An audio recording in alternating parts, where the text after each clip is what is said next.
डोळ्यातली लाज स्त्रियांचा दागिना आहे, मर्यादा स्त्रियांचा दागिना आहे, मान मर्तबा स्त्रियांचा दागिना आहे, अतिथीचं स्वागत करणं स्त्रियांचा दागिना आहे. एका वाक्यात सांगू का? वडीलधाऱ्यांचा आदर, गोरगरिबांची कदर, डोक्यावर पदर, सी इज इंडियाज मदर. ती लाडकी नाही. मला एक सांगायचं, मुस्लिम स्त्रिया बुरखा घातल्याशिवाय बाहेर निघत नाही. त्यांना लाज वाटत नाही बुरख्याची? बोला ना, बोला ना, बोला बोला, थोडं थोडं बोला. त्यांना लाज वाटत नाही का बुरख्याची? त्यांना वाटत नाही का आपलं सौंदर्य दाखवावं? त्यांना वाटत नाही की आपण चांगलं वागावं, चांगलं राहावं? पण नाही, ती त्यांची मर्यादा आहे.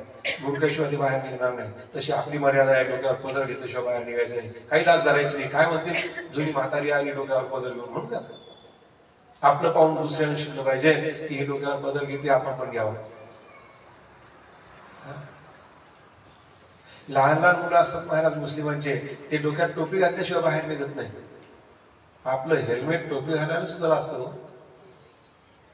5 नमाजी असतात, त्यांचे लहान लहान मुलं 5-5 वर्ष झाली म्हणजे नमाज पढायला सुरुवात करतात. आपल्या 5 नाही 25 वर्षाचा हेल्मेट विंडो त्याला शुभम करून येत नाही. कोणते संस्कार येते? कुठे चाललोय आपण? पाश्चिमात्य संस्कृती म्हणता म्हणता भारतीय संस्कृती, आपल्या देशातील एवढी सुंदर संस्कृती, ती विसरायला लागलोय आपण. लयाला चाललाय आपला देश. परकीय सत्ता आपल्यावर अधिराज्य गाजवायला पुन्हा तयार व्हायला लागली.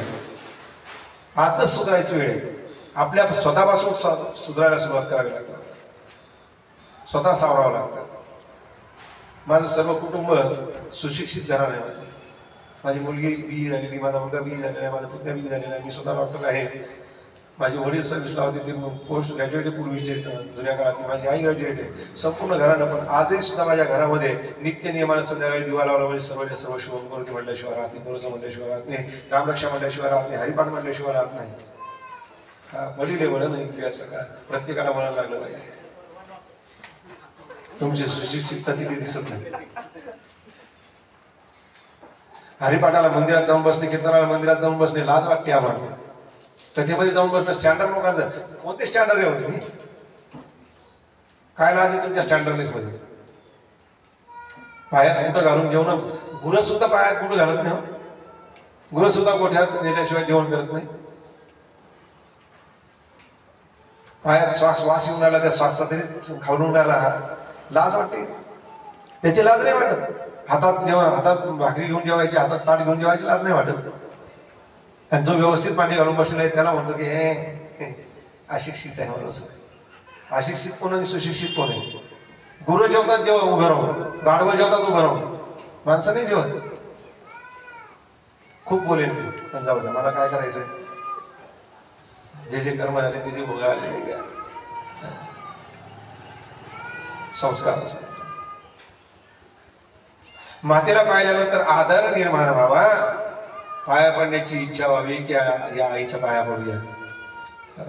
मर्यादा आहे महाराज, मर्यादेचं पालन करा, संस्कृतीचं जतन करा. आपण आपल्यापासून सुरुवात करावी. सर्वांनी डोक्यावर पदर घ्यायचं, काही लाजायचं नाही. आपली संस्कृती डोक्यावर पदर घ्यायची. त्यांची संस्कृती बुरखा घालून फिरायची, आपली संस्कृती डोक्यावर पदर घ्यायची. महाराज तुम्ही किती सांगा, आम्ही ऐकणार. आम्हाला काही घ्यायचं. जग जसं वागतं तसं आम्ही वागणार आहे. जग काय खातं ते बाहेर तुम्ही पण खा. चालेल का? नाही महाराज. अनुसया मातेला पाहिल्यानंतर अनुसया माता तिथून निघालेली आणि आतमध्ये तिच्या कक्षात प्रवेश केली. आतली सदनामध्ये या तिघांनी वेश पालटले, रूप पालटले, यतिरूप धारण केले आणि दारापुढे जाऊन म्हणतात भिक्षां देहि. सती अनुसयाला एवढा आनंद झाला महाराज, अंगावर रोमांच दाटून आले, नेत्रातून आनंद असू आले की माझ्या दारापुढे अतिथी आलेले. धावत समोर येऊन पाहते, तिन्ही संन्याशी रूपामध्ये दिसलेले. फार आनंद. या अतिथी देवो भव आमची संस्कृती. मातृदेवो भव, पितृदेवो भव, अतिथी देवो भव, आचार्य देवो भव, राष्ट्र देवो भव. राष्ट्र सुद्धा देव आहे. स्वातंत्र्यवीर सावरकर आपल्याच तालुक्यातले, जिल्ह्यातले, आपल्याच इथं नाशिक मधले भोगूरचे. त्यांचं एक वाक्य फार महत्वाचं.